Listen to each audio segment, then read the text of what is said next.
Selamat pagi Bapak Ibu dan Saudara Jemaat semua. Shalom. Ya, 1 minggu sudah kita melakukan segala aktivitas kita dan saatnya pagi ini kita datang ke hadirat Tuhan. Kita akan bersama-sama beribadah kepadanya.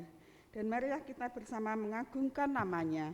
Kita bersama bernyanyi bermazmur bagi Dia. Kita naikkan pujian Manis Kau Dengar.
Saya mengundang jemaat untuk berdiri.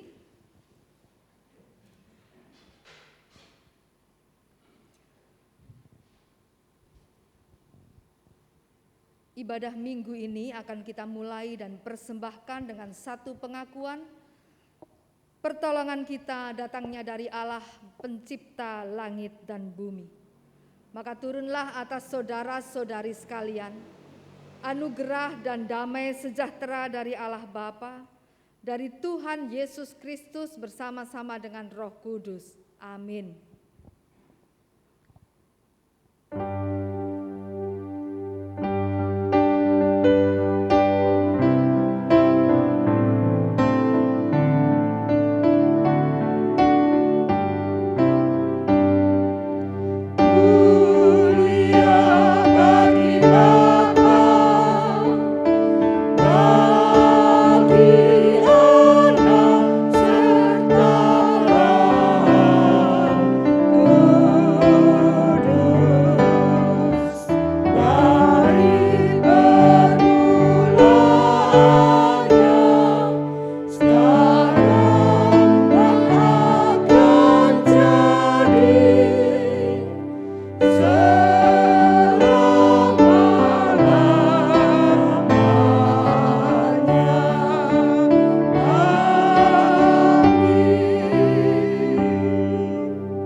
Tetapi ia berkata, yang berbahagialah ialah mereka yang mendengarkan firman Allah dan yang memeliharanya.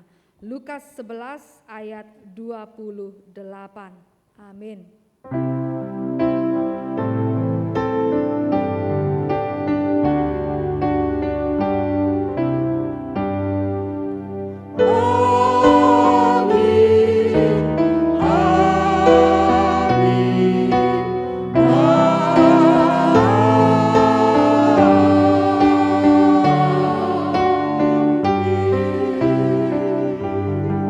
Jemaat dipersilahkan duduk.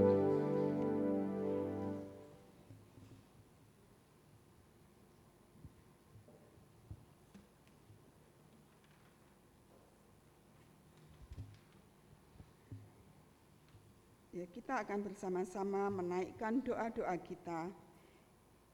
Pujian ku bersyukur padamu akan menyiapkan diri kita, hati kita untuk bersama bersyafaat kepada Tuhan. Ku bersyukur padamu.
kita bersatu hati di dalam doa syafaat kita.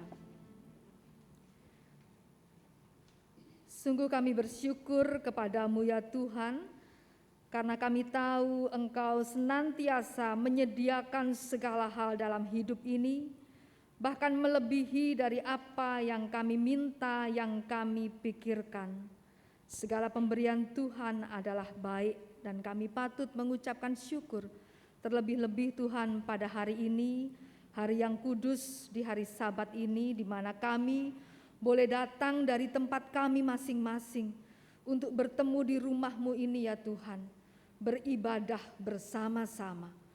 Pun kami mengucap syukur untuk mereka yang pada saat ini tidak dapat bersama dengan kami melainkan beribadah secara online, itu pun juga merupakan ucapan syukur.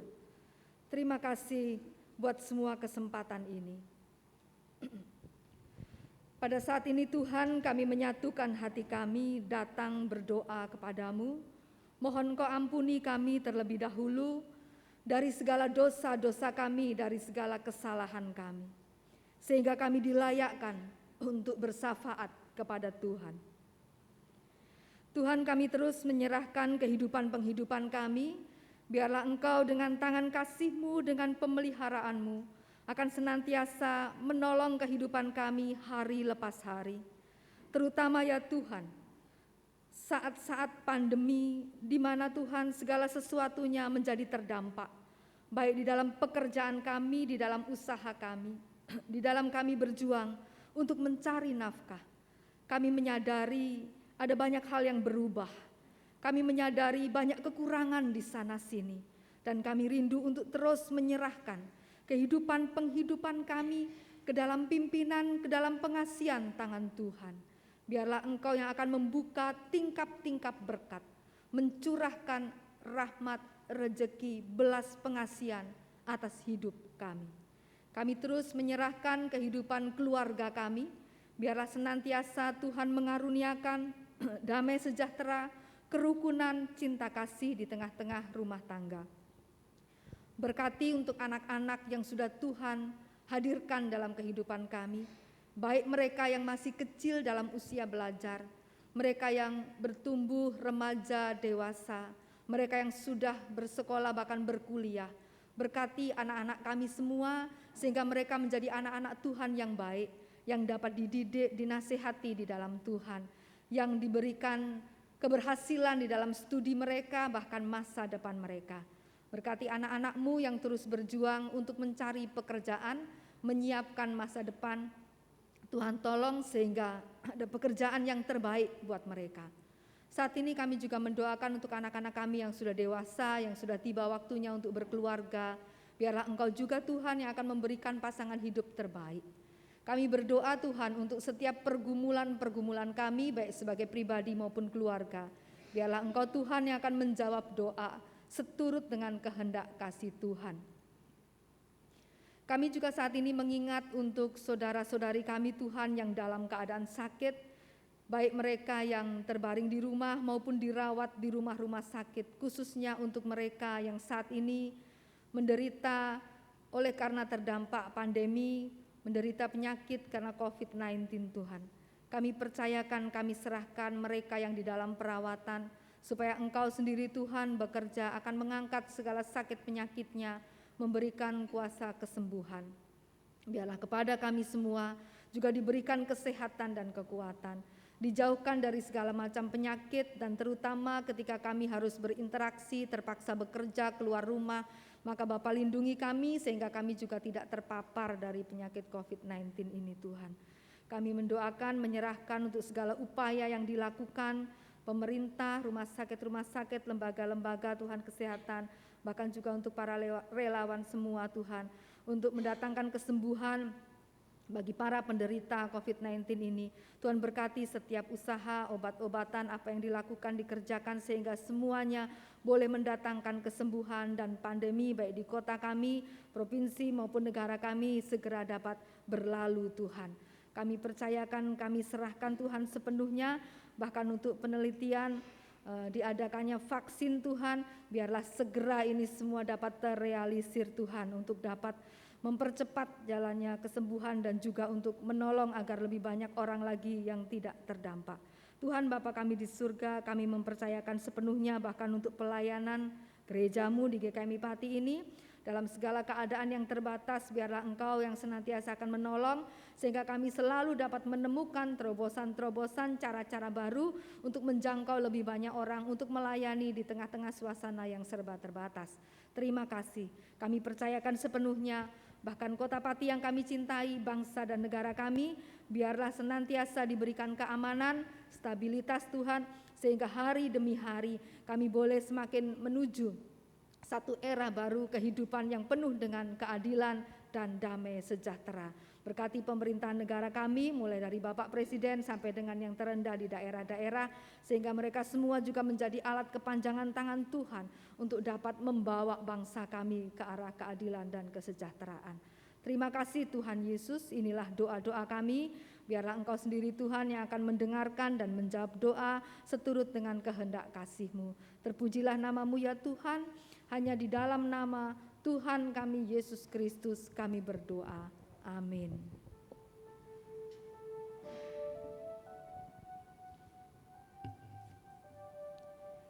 Ya, sebentar lagi kita akan bersama-sama mendengarkan sabda firman Tuhan yang akan diuraikan dan disampaikan oleh Ibu Pendeta Woro Adiati. Mari kita mohon kepada Roh Kudus agar kita diberikan kemampuan untuk mengerti akan firman Tuhan yang akan disampaikan, dan dengan setia kita akan duduk diam menghadap kehadirat Tuhan. Kita berada dekat kepada Tuhan. Lebih dalam lagi, pujian ini akan mengantar kita untuk menerima firman Tuhan.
Mari jemaat kita berdoa, menyiapkan diri kita untuk menerima firman Tuhan.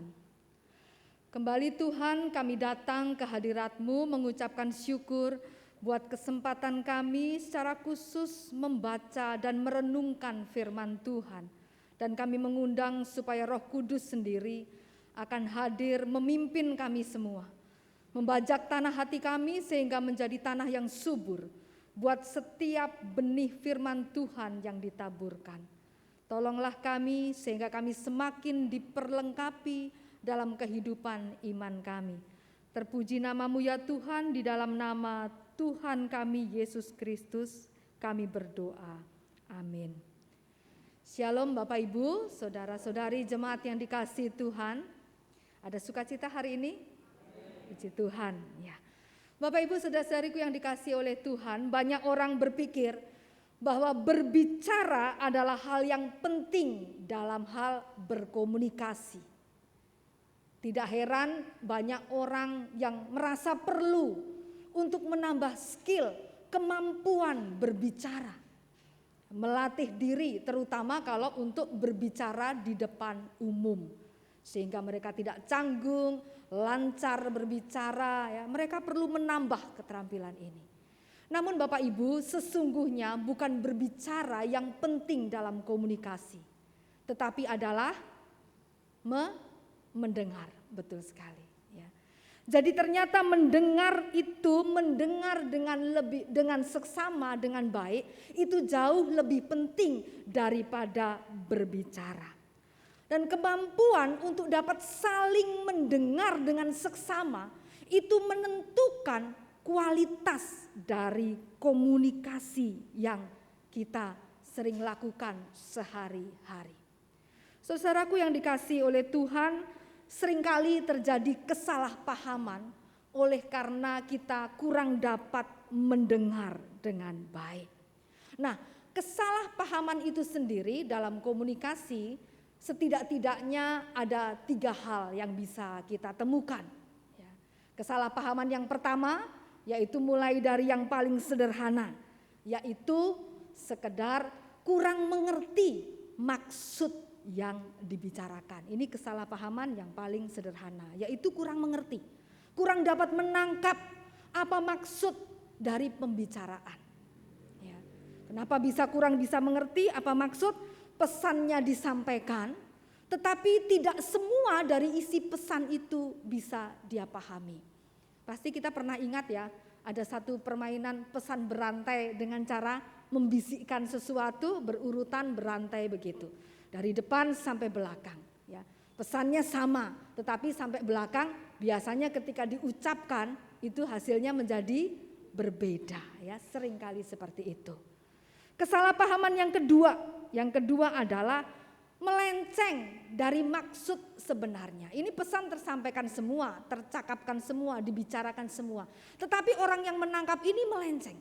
Melenceng ini bisa saja beda arti atau bisa saja sama sekali vice versa. Artinya terbalik, pemahamannya terbalik, bisa terjadi. Nah, kesalahpahaman yang ketiga, yang ini lebih serius, ini lebih mendalam. Di mana di sini seringkali kesalahpahaman ini menimbulkan konflik. Jadi karena salah paham timbul konflik. Umumnya ini terjadi oleh karena yang berbicara maupun yang mendengar ini punya perspektif masing-masing. Jadi perspektifnya itu sudah beda, sudah masing-masing. Sehingga ketika menangkap itu pun daya tangkapnya jadinya menjadi berbeda, apa yang ditangkap menjadi berbeda. Atau kalau bukan perspektifnya yang berbeda, di benaknya ini sudah ada prasangka. Yang bicara, yang mendengar itu di benaknya sudah ada prasangka. Sehingga kemudian apa yang ditangkap itu menimbulkan konflik, berujung pada konflik. Nah, saudara-saudaraku yang dikasihi oleh Tuhan, situasi-situasi ini membuat kita ini semakin memahami pentingnya mendengarkan dengan seksama. Sehingga kita bisa menangkap pesan itu dengan baik, lalu menghindari kesalahpahaman. Tetapi rupanya saudara-saudariku, arti penting dari mendengar itu tadi bukan hanya dibutuhkan di dalam komunikasi kita sehari-hari dengan orang lain, Tetapi rupanya juga ini penting dalam kaitannya dengan iman. Ada satu pernyataan yang kuat tentang hal ini, ada satu pernyataan yang mengkonfirmasi hari ini dari Roma 10 ayat yang ke-17 yang menunjukkan pentingnya mendengar dalam hal iman. Boleh dibuka Roma pasalnya yang ke-10 ayatnya yang ke-17. Satu ayat saja cukup jelas bicara mengkonfirmasi pentingnya mendengar. Apa dikatakan di situ? Roma 10 ayat 17. Jadi iman timbul dari pendengaran, pendengaran oleh firman Kristus.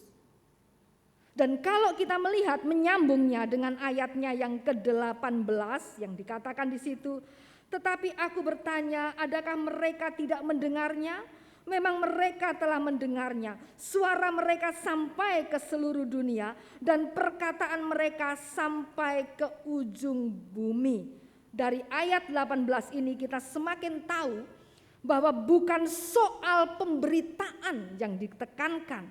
Sebab perkataan firman itu telah dikatakan, telah disampaikan bahkan sampai ke ujung dunia, ke seluruh dunia. Jadi soal apa? Ayat 19 menegaskan hal itu lagi. Yang ditekankan adalah 19a, apakah Israel menanggapinya? Artinya, apakah Israel, apakah umat itu mendengar dengan baik? Apakah umat itu memahami? Apakah umat itu menangkap pesan dengan benar? Jadi dari ayat 17, 18, 19 semakin jelas bahwa yang mau ditekankan dalam hal iman adalah soal mendengarkan. Bagaimana kita mendengarkan, bagaimana kita menangkap pesan dengan baik, bagaimana kita memahaminya, itu yang penting dalam menumbuhkan iman. Lalu pertanyaan selanjutnya untuk kita semua di dalam konteks Alkitab, bagaimanakah kalau gitu? Bagaimanakah mendengar firman itu dengan baik? Tadi kita sudah tahu, yang penting bukan soal bicara tetapi mendengar. Sekarang di dalam konteks Alkitab pertanyaannya adalah bagaimana mendengar dengan baik? Catatan saya yang pertama adalah fokus. Fokus itu artinya apa? Fokus itu artinya memberikan perhatian khusus. Di dalam salah satu kisah firman Tuhan, Lukas 10 ayat 41 sampai 42, dikisahkan di situ Tuhan Yesus berkunjung ke rumah Marta dan Maria. Nah, alih-alih mendengarkan dengan seksama apa yang Tuhan Yesus ajarkan, Maria ini terjebak pada kewajiban sebagai nyonya rumah, yaitu sibuk melayani para tamu. Nah, tentu saudara-saudari ini bukan karena ia bermaksud menganggap Tuhan Yesus itu tidak penting, bukan. Tetapi oleh karena memang konteks pada saat itu menempatkan perempuan itu pada area domestik, sehingga Marta itu terjebak pada pelayanan meja. Maka dalam konteks itulah perkataan Tuhan Yesus kepada Marta yang sangat terkenal. Marta, Marta, mengapa engkau menyusahkan diri dengan perkara-perkara ini dan lain sebagainya. Itu bukan dilihat sebagai satu teguran, bukan dilihat sebagai satu hal yang menghakimi, tetapi sepatutnya dilihat sebagai sesuatu yang membebaskan Marta dari keterikatannya, dari domestifikasi, dari keterikatannya pada area domestik. Sehingga dia diberikan kesempatan yang sama untuk dia mendengar. Dalam konteks itu lebih berarti pembebasan sehingga perempuan mempunyai peluang yang sama untuk mendengar. Supaya Marta dapat fokus mendengar tanpa terganggu oleh hal-hal yang lain. Jadi mendengar pengajaran Tuhan Yesus, firman Kristus itu harus fokus. Harus dijadikan satu prioritas yang utama. Tidak bisa dikerjakan dengan sambil lalu. Sekarang ini mungkin orang cenderung sambil lalu. Karena orang dimudahkan untuk mendengar firman Tuhan atau mengikuti kebaktian. Mengikuti kebaktian online contohnya. bisa sambil tidur-tiduran. Ya, toh nggak ada yang tahu, setel aja gitu ya, buka di HP, bisa sambil tidur-tiduran. Bisa sambil setrika, ya, bisa sambil setir mobil, ya.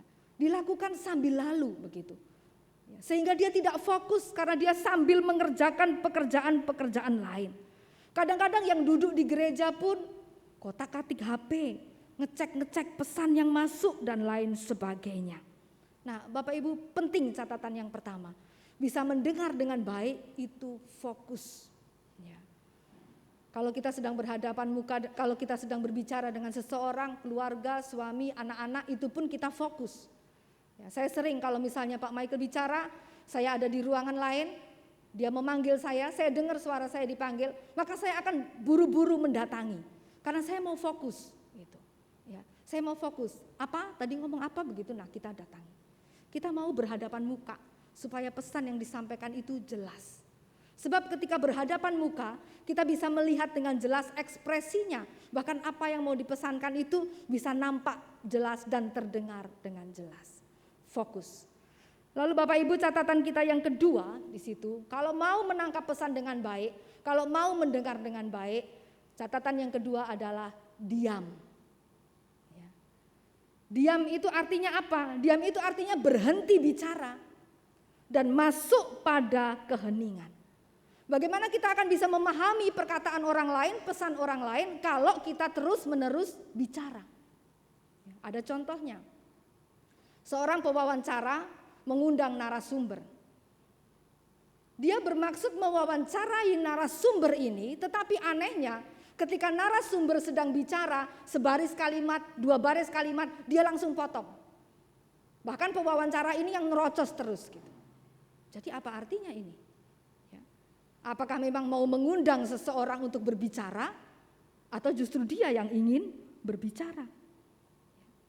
Apalagi kalau ini berkait dengan firman Tuhan. Ya, sebab saudara-saudaraku, tidak selalu firman Tuhan itu datang dalam suara yang hingar-bingar, dalam kehebohan, dalam suara yang lantang dan gemuruh. Tetapi seringkali firman Tuhan itu datang justru dalam keheningan, meresap masuk dalam hati. Ada satu kisah, ada satu perikop tentang Nabi Elia. Pada saat itu Nabi Elia sedang ada di Gunung Horeb. Nanti Bapak Ibu boleh cek ya, di rumah baca dengan seksama. 1 Raja-Raja 19 ayatnya yang ke-9 sampai 14. Boleh dicatat. 1 Raja-Raja 19 ayat 9 sampai 14. Dikisahkan pada saat itu Elia sedang terancam nyawanya. Oleh karena terancam maka dia mengungsi, dia bersembunyi di gunung ini, Gunung Horeb ini.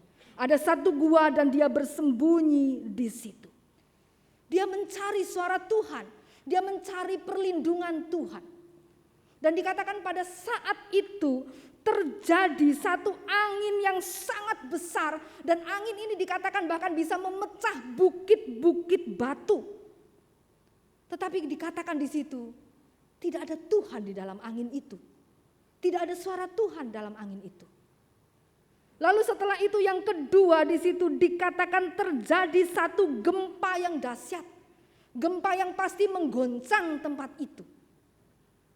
Elia mencari, tetapi di dalam gempa itu pun tidak ada tanda-tanda Tuhan. Tidak ada suara Tuhan. Lalu kemudian yang ketiga ada api di situ. Ya, api, panas, membara, membakar.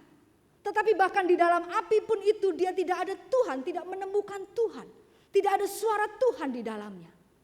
Lalu kemudian pada puncaknya dikatakan ada angin sepoi-sepoi.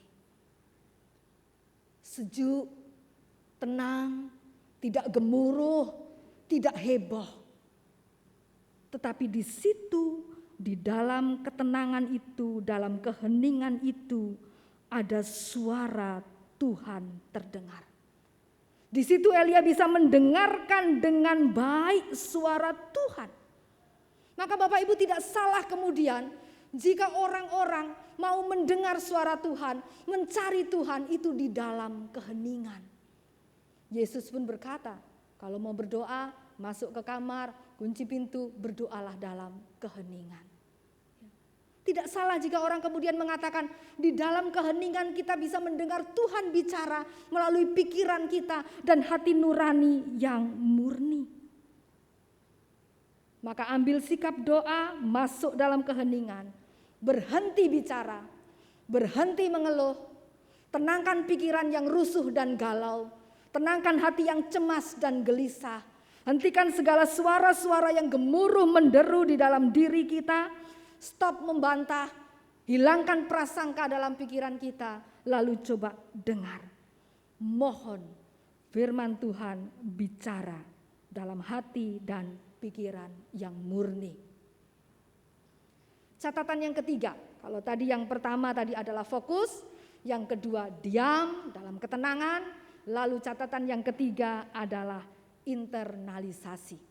Dalam komunikasi ini sangat penting. Untuk menginternalisasikan pesan, artinya apa? Menanamkan satu keyakinan, nilai-nilai pengajaran di dalam hidup sehari-hari. Jadi apa yang kita dengar dari firman Tuhan itu perlu ditanamkan, diinternalisasikan. Dan internalisasi Bapak Ibu adalah proses menanamkan melalui kebiasaan. Dengan kata lain, tanamkan firman Kristus itu sehingga menjadi perilaku sehari-hari atau menjadi jati diri kita. Sangat jelas. Kitab Ulangan pasal 6 ayat 1 sampai 9 juga menunjukkan bagaimana proses internalisasi firman Tuhan itu menjadi efektif. Melalui apa? Melalui mendengar secara berulang. Diajarkan di situ secara terus-menerus, diajarkan secara berulang sehingga mudah oleh diingat dari generasi ke generasi ke generasi. Terus-menerus dibicarakan, terus-menerus dijelaskan, terus-menerus ditanamkan dari orang tua ke anak, kemudian terus keturunan-keturunannya begitu dan seterusnya. Begitu juga bukan dalam kehidupan Timotius ketika dia bisa menjadi rasul yang handal, dia bisa menjadi tangan kanan Paulus yang handal, itu juga karena proses internalisasi dari neneknya, dari ibunya, kemudian kepada dia dan kepada orang-orang yang ada di sekitarnya. Cara ini efektif. Jadi sangat penting Bapak Ibu bagi kita juga untuk menginternalisasikan apa yang kita dengar firman Tuhan itu, apa yang kita baca firman Tuhan itu dalam hati pikiran kita, tanamkan, lakukan sehari-hari. Terus menerus, berusaha cari penjelasan-penjelasannya, ikuti PA, kemudian tuliskan kalau perlu, membuat catatan, bikin garis-garis besarnya, pengingat apapun juga. Dalam puluhan tahun melayani atau menyampaikan firman Tuhan, sering saya melihat juga 1-2 jemaat membawa catatan dalam gereja. Ya, mereka menuliskan garis-garis besarnya sebagai pengingat dan lain sebagainya. Ini penting. Nanti di rumah dibaca lagi. Ya, sehingga dia tidak lupa, sehingga itu tertanam di dalam hati dan pikirannya. Lalu kemudian berbuah dalam perilakunya sehari-hari. Kalau kita tidak pernah menanam, bagaimana kita akan panen?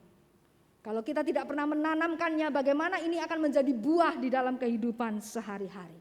Internalisasikan dulu, baru kita bisa panen kemudian. Nah, jadi saudara-saudariku yang dikasihi oleh Tuhan Yesus Kristus, ada 3 hal yang penting dalam kaitannya dengan mendengar, terutama itu adalah mendengar firman Tuhan yang sangat penting untuk pertumbuhan iman kita. Yang pertama tadi adalah fokus, yang kedua adalah diam, masuk dalam keheningan. Yang ketiga adalah internalisasikan. Jadi dengan demikian kita berharap setahap demi setahap kita akan dapat semakin mengerti kehendak Tuhan. Kita tidak akan salah tangkap, kita tidak akan salah memahaminya. Dan itu semua pada akhirnya akan menumbuhkan iman kita kepada Tuhan.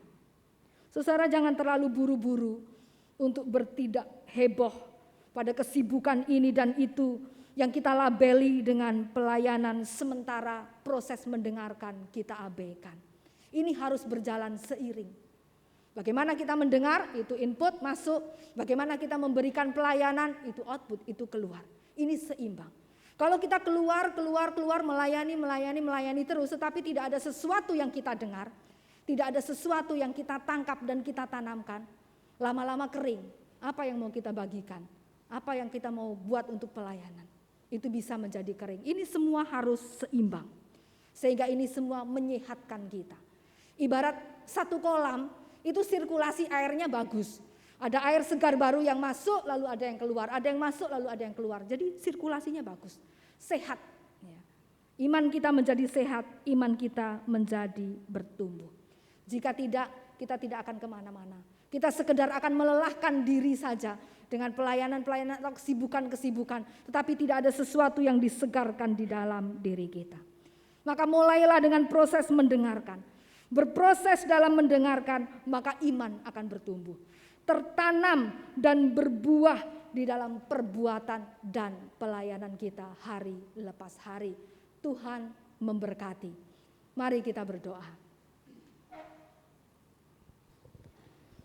Tuhan Yesus, kami mengucap syukur terima kasih hari ini kami diingatkan betapa pentingnya mendengar di dalam komunikasi, tetapi terutama betapa pentingnya mendengar di dalam kami memahami, mengerti firman Tuhan. Sebab seringkali Tuhan kami sembrono di dalam mendengar. Oleh karena itu kami sering salah menangkap maksud pesan firman Tuhan. Ajari kami Tuhan untuk kami dapat fokus ketika mendengar. Untuk kami diam ketika mendengar, masuk dalam keheningan, dan bahkan menginternalisasikan apa yang kami dengar itu. Kami tanamkan di dalam hidup kami, sehingga pada waktunya dapat berbuah dalam perbuatan. Mohon Tuhan kami setia dalam proses ini, sepanjang kami menemui firman Tuhan, mendengar firman Tuhan, maka kami akan lakukan 3 langkah ini. Sehingga sungguh-sungguh kehidupan iman kami dapat bertumbuh. Kami percayakan di atas segala kelemahan kami, biarlah Roh Kudus yang bekerja memateraikan firman-Mu. Terpujilah nama-Mu ya Tuhan, hanya di dalam nama Tuhan Yesus Kristus kami berdoa. Amin.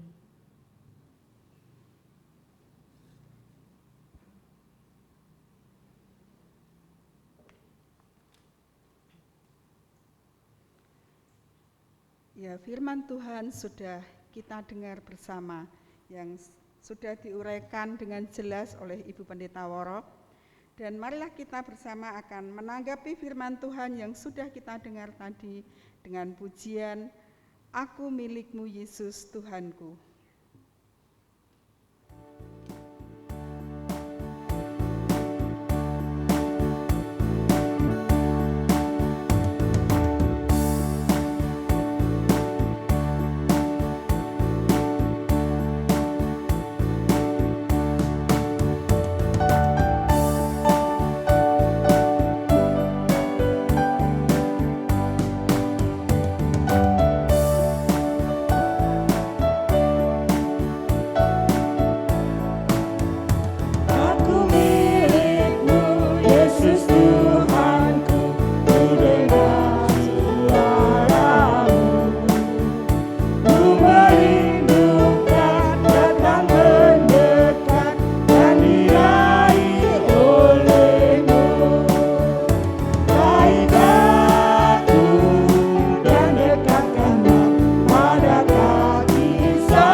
Sisimu Tuhanku. Bait yang keempat kita akan pujikan dengan bangkit berdiri.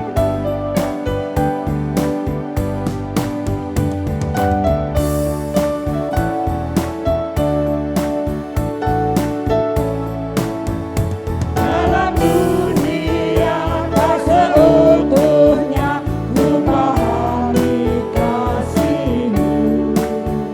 Sukacita pun barulah lengkap bila ku di rumah-Mu.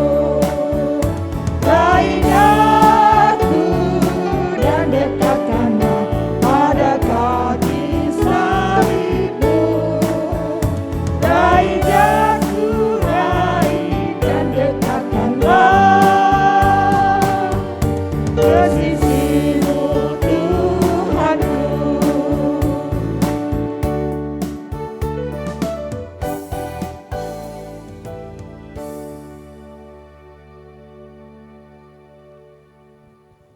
Mari bersama dengan jemaat di segala abad dan tempat kita mengikrarkan pengakuan kita seturut dengan pengakuan iman rasuli. Aku percaya kepada Allah, Bapa yang Maha Kuasa, Khalik langit dan bumi, dan kepada Yesus Kristus anaknya yang tunggal Tuhan kita, yang dikandung dari Roh Kudus, lahir dari anak darah Maria, yang menderita sengsara di bawah pemerintahan Pontius Pilatus, disalibkan, mati dan dikuburkan, turun ke alam maut. Pada hari yang ketiga bangkit pula dari antara orang mati, naik ke surga, duduk di sebelah kanan Allah, Bapa yang Maha Kuasa. Dan dari sana Dia akan datang kembali untuk menghakimi orang yang hidup dan yang mati. Aku percaya kepada Roh Kudus, gereja yang kudus dan am, persekutuan orang kudus, pengampunan dosa, kebangkitan orang mati dan hidup yang kekal. Amin. Baik jemaat, kita akan mengakhiri ibadah kita kembali dalam kehidupan kita masing-masing. Mari kita menerima berkat dari Tuhan. Kiranya Allah yang pemurah dengan rahmat memberkati dan melindungi saudara-saudari sekalian. Kiranya Kristus Tuhan mengaruniakan pengharapan dan kemenangan. Dan kiranya Roh Kudus menjaga dan menyertai saudara-saudari dari segala bencana, penyakit, mara bahaya, mulai dari sekarang sampai selama-lamanya. Amin. Doksologi.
Mohon perhatian sejenak Bapak Ibu jemaat, ada warta jemaat yang perlu kami sampaikan tentang perjamuan kudus. Bahwa dalam ibadah kebaktian umum minggu depan, tanggal 25 Oktober 2020, akan dilayankan sakramen perjamuan kudus dengan tetap memperhatikan protokol kesehatan. Mengenai teknik pelaksanaannya akan disampaikan melalui WA Group GKMI Pati. Dan bagi jemaat yang belum bisa beribadah di gereja, dapat mengikuti perjamuan kudus di rumah masing-masing, dan mengenai cara dan petunjuknya akan disampaikan melalui WA Group GKMI Pati. Demikian warta jemaat yang perlu kami sampaikan. Mohon kesiapan dari jemaat untuk bisa mengikuti sakramen perjamuan kudus. Selamat hari Minggu, Tuhan Yesus memberkati.